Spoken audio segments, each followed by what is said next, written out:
Well, kind of an unconventional beginning to NTV's Grow here tonight. Hi, Steve. How are you doing there?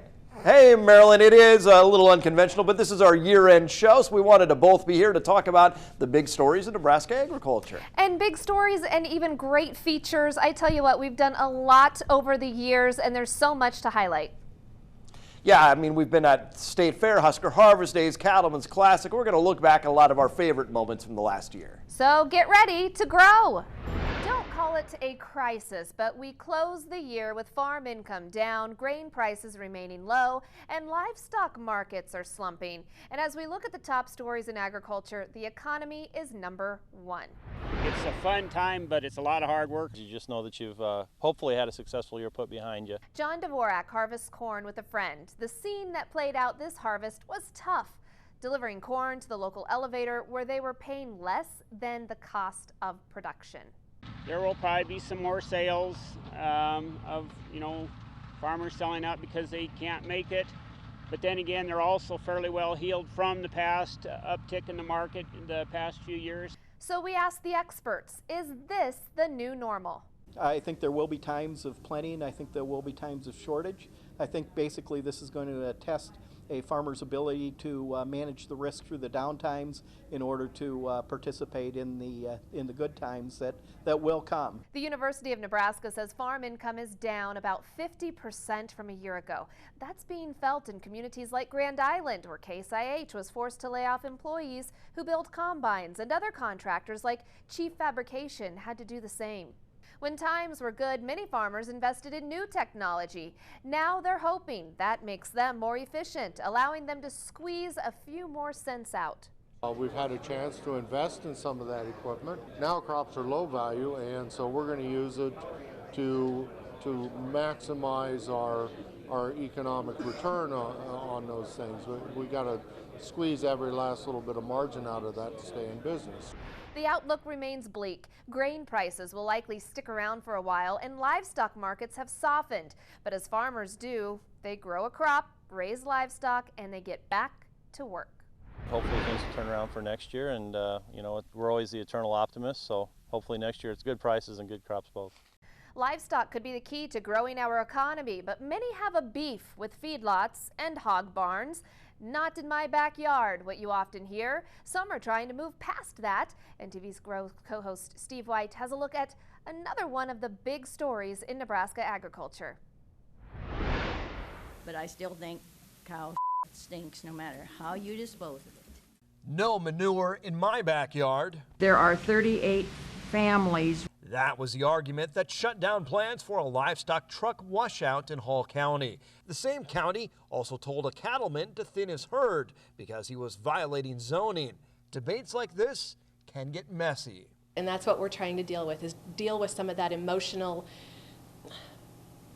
status that comes with those public hearings. Enter the Matrix, a scoring system some argue takes the guesswork out of where it's appropriate to allow feedlots and hog farms. We feel that the livestock development in our state has to be a priority. Unfortunately, we are seeing, though, that some of the enhancements and the possibilities of livestock producers to even come into the state are being prohibited by some of our restrictions. That scoring system in development now to be ready in the new year. Meanwhile, 2015 saw a new governor, and Pete Ricketts made it known he supports livestock growth.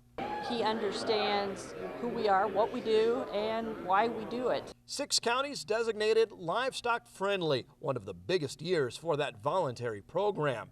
Nebraska remains number 1 in cattle, and university leaders see room for growth in other areas. But opportunities in dairy, further opportunities in pork to expand our resource base. To really diversify our livestock industry as well. Sustainability continues to be a buzzword. Pressure over antibiotic use and animal handling, and the tension between state support of livestock and local decision making.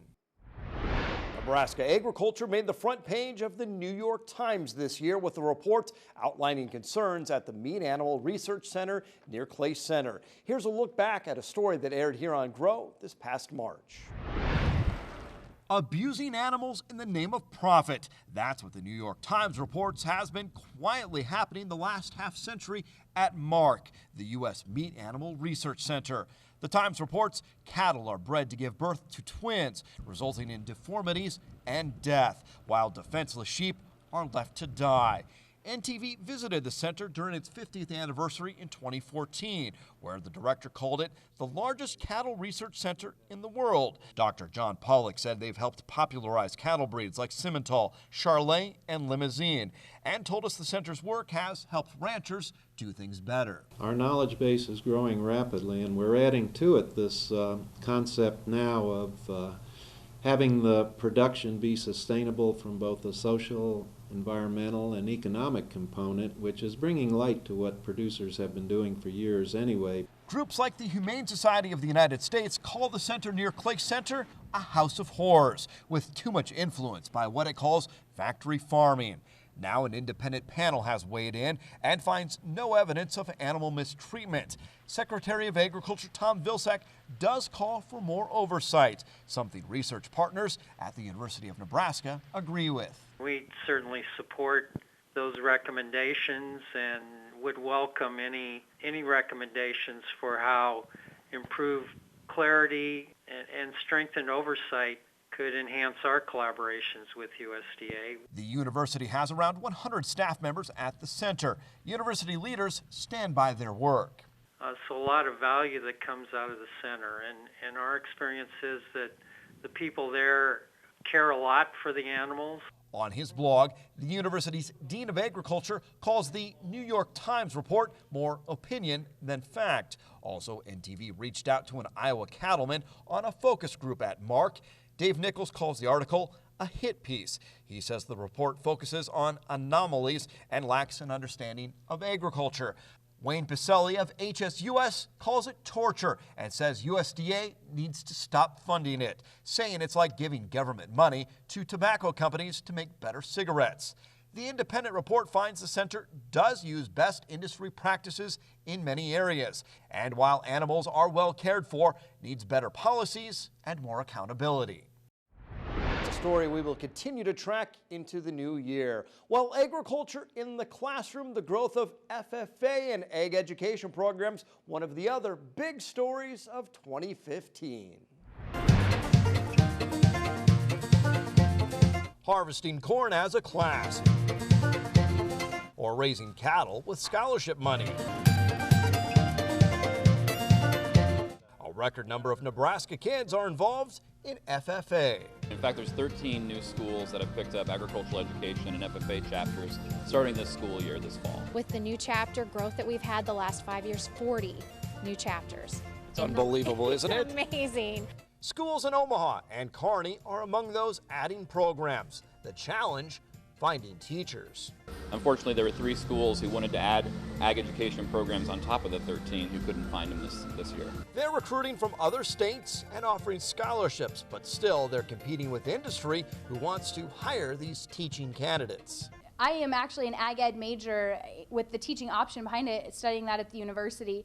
And we have seen over the past couple years, we have a number of teachers that start the ag ed program, and then when they graduate, they end up going out into the industry. Many FFA kids do not have a farm background, but do see how classes in agribusiness and natural resources could open new career options.